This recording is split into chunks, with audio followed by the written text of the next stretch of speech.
Hello friends, we welcome all of you to our channel exam breakers. आज का हमारा topic है कि विश्व में अभी क्या स्टेटस है कोरोना वायरस वैक्सीन का।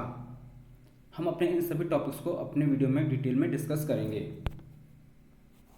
नोवल कोरोना वायरस तेजी से वैश्विक रूप से अपनी फैंग फैला रहा है और पहले से ही 2,58,344 से अधिक मौतें और 3.66 मिलियन सकारात्मक मामलों का नेतृत्व कर चुका है।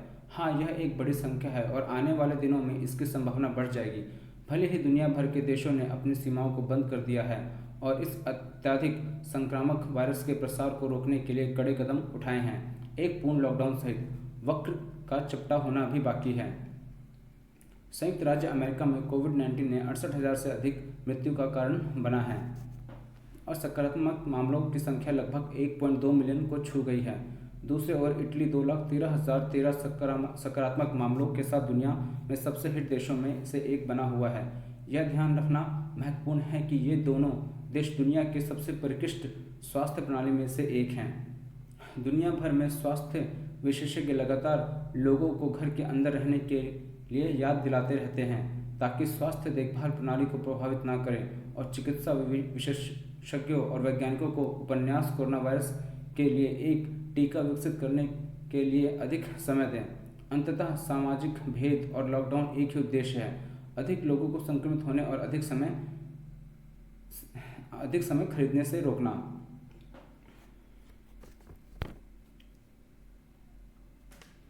दुनिया में नोवल कोरोना वायरस के लिए एक वैक्सीन खोजने के लिए हाथ मिलाया है और दुनिया भर के वैज्ञानिकों और चिकित्सक शोधकर्ता पहली सफलता के लिए हाथ पांव मार रहे हैं। चूंकि वायरस आसानी से फैलता है और पहले से ही अधिकांश देशों की स्वास्थ्य प्रणाली पर भारी पड़ रहा है, एक टीका संक्रामक बीमारी के प्रसार पर एक विराम लगाने का सबसे प्रभावी तरीका है।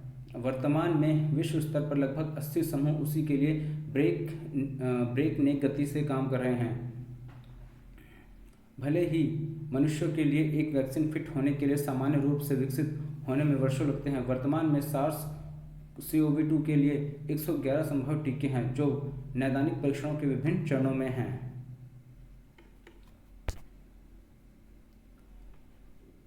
जबकि कई शोध समूह संभावित टीके विकसित कर रहे हैं। इटालियन वैज्ञानिकों ने एक वैक्सीन विकसित करने का दावा किया है जो मानव कोशिकाओं में काम करने वाले चूहों में सफलतापूर्वक एंटीबॉडी उत्पन्न करता है। वैक्सीन का परीक्षण रोम के स्पलेंचली अस्पताल में किया गया है। इसे देश में संभावित टीके के परीक्षण के सबसे उन्नत चरणों में से एक कहा जाता है क्योंकि यह टीका मानव कोशिकाओं में SARS-CoV-2 को बेअसर करता है। एक सिंगल टीकाकरण के बाद चूहों ने एंटीबॉडी विकसित किए जो वायरस को मानव कोशिकाओं को संक्रमित करने से रोक सकते हैं। शोधकर्ताओं ने यह देखते हुए दो सबसे अच्छे उम्मीदवार का चयन किया कि 5 वैक्सीन उम्मीदवारों ने बड़ी संख्या में एंटीबॉडी उत्पन्न किए। इजरायल के रक्षा मंत्री नफ्तली बेनेट ने घोषणा की कि देश को कोविड-19 वैक्सीन के विकास में एक उल्लेखनीय सफलता मिली। उन्होंने कहा कि इजरायल के इंस्टीट्यूट फॉर बायोलॉजिकल रिसर्च ने एक मोनोक्लोनल न्यूट्रलाइजिंग एंटीबॉडी विकसित की है जो वाहक के शरीर में उपन्यास कोरोना वायरस को प्रभावी रूप से बेअसर कर देगी।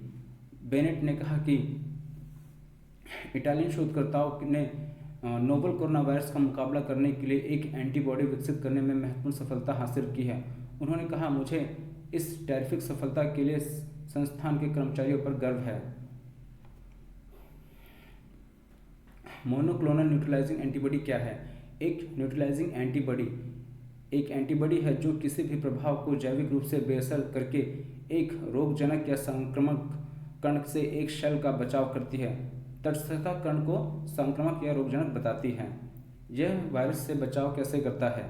एंटीबॉडी वायरस इंट्रासेलुलर बैक्टीरिया या माइक्रोबियल टॉक्सिन के खिलाफ अनुकूली प्रतिरक्षा प्रणाली की हास्य प्रतिक्रिया का हिस्सा है। विशेष रूप से सतह संरचनाओं को एक संक्रमण कण से बांधने से एंटीबॉडीज को बेअसर करने के कण अपने मेजबान कोशिकाओं के साथ बातचीत करने से रोकता है जो इसे संक्रमित कर सकता है और नष्ट कर सकता है। एंटीबॉडी को बेअसर करने के कारण प्रतिरक्षा को स्टेरिलाइजिंग प्रतिरक्षा के रूप में भी जाना जाता है क्योंकि किसी भी संक्रमण होने से पहले प्रतिरक्षा प्रणाली के संक्रामक कण का समाप्त कर दिया गया था।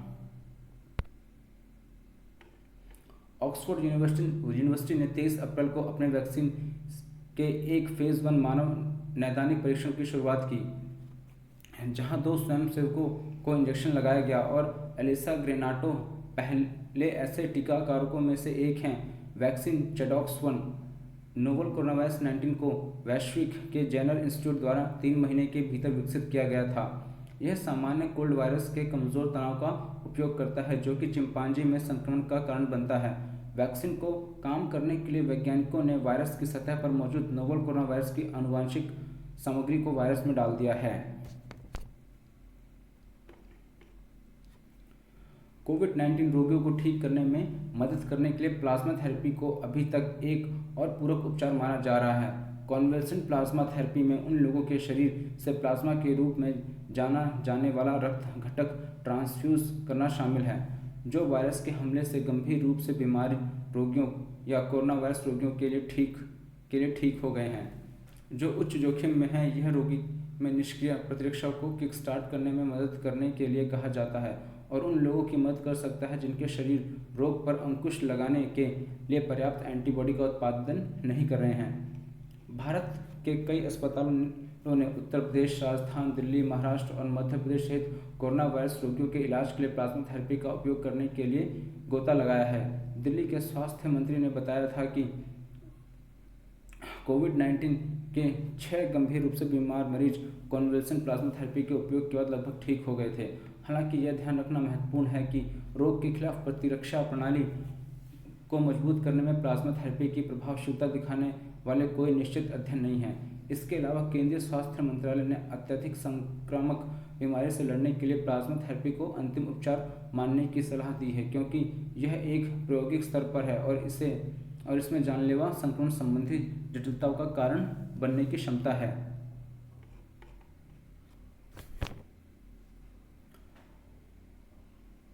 डोनाल्ड ट्रंप द्वारा भारत को अमेरिका में हाइड्रोक्सीक्लोरोक्विन की आपूर्ति करने का अनुरोध करने की खबरों के बाद मलेरिया की दवा सुर्खियों में आ गई। अमेरिकी राष्ट्रपति उपन्यास कोरोना वायरस के उपचार के लिए मलेरिया दवा का समर्थन कर रहे हैं। भले ही उपन्यास कोरोना वायरस के उपचार के लिए हाइड्रोक्सीक्लोरोक्विन की प्रभावशीलता को समझने के लिए नैदानिक परीक्षण चल रहे हैं। कई रिपोर्टों के अनुसार हाइड्रोक्सीक्लोरोक्विन अमेरिका में उपन्यास कोरोना वायरस से पीड़ित रोगियों की पहली पंक्ति का इलाज है, क्योंकि इसमें एंटीवायरल और इम्यून कामिंग गुण होते हैं। यहाँ तक कि भारत में स्वास्थ्य विशेषज्ञों का मानना है कि मलेरिया रोधी दवा उपन्यास कोरोना वायरस के लिए केवल उपलब्ध उपाय है। क्लिनिकल परीक्षण से यह भी दावा हुआ कि हाइड्रोक्सीक्लोरोक्विन इन विट्रो SARS-CoV-2 संक्रमण को कुशलता से रोक सकता है और रोग से लड़ने की अच्छी क्षमता रखता है, लेकिन लंबे समय तक इसके उपयोग और इसके सेवन से विषाक्तता हो सकती है।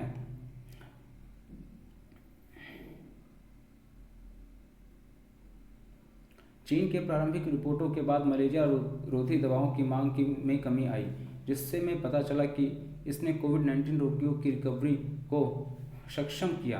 परीक्षण के परिणामों से पता चला कि हाइड्रोक्सीक्लोरोक्विन ने कोविड-19 रोगियों में सर्दी, खांसी और बुखार की अवधि को कम करने में मदद की। हालांकि जबकि मलेरिया दवा ने मामूली रूप से बीमार रोगियों के लिए हल्के में वादा दिखाया था।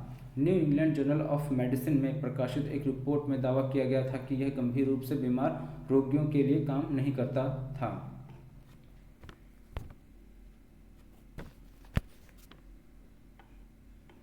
कोविड-19 के लिए HIV ड्रग कॉम्बो सबसे ट्रीटेड उपचार योजनाओं में से एक रहा है।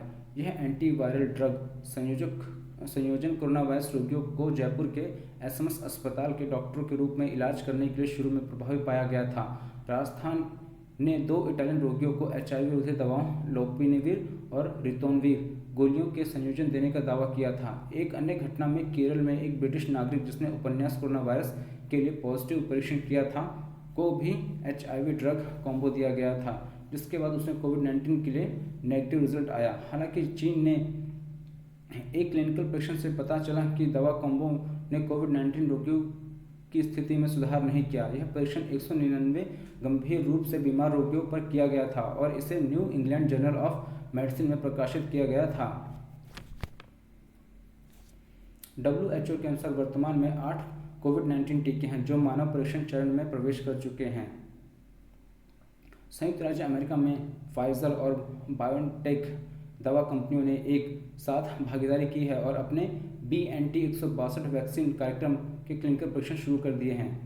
दोनों कंपनियां 4 RNA वैक्सीन उम्मीदवारों पर काम कर रही हैं और उन्होंने mRNA वैक्सीन उम्मीदवार के साथ 12 स्वस्थ वयस्कों को इंजेक्शन लगाया। एक RNA वैक्सीन में RNA मानव कोशिकाओं में प्रवेश करता है और कोशिकाओं को बताता है कि कोरोना वायरस के स्पाइक प्रोटीन का निर्माण कैसे करें। एक बार एंटीजन को शरीर द्वारा मान्यता प्राप्त होने के बाद यह सुरक्षात्मक एंटीबॉडी विकसित करता है। प्रधानमंत्री नरेंद्र मोदी ने मंगलवार को नोवल कोरोना वायरस दवा खोज, निदान और परीक्षण के लिए एक टीका विकसित करने में भारत की स्थिति की समीक्षा की है। पाया कि अब तक 30 से अधिक टीके विकास के विभिन्न चरणों में हैं, जबकि कुछ क्लिनिकल परीक्षण चरणों में जाने के लिए तैयार हैं। यह भी ध्यान रखना महत्वपूर्ण है कि भारत का पुणे आधारित सीरम इंस्टीट्यूट दुनिया का सबसे बड़ा वैक्सीन निर्माता है और भारत दुनिया के टीकों का 60% उत्पादन करता है। Thank you. इस तरह की रोचक जानकारियों के बारे में जानकारी पाने के लिए आप हमारे चैनल पर लाइक, सब्सक्राइब और शेयर करना ना भूलें।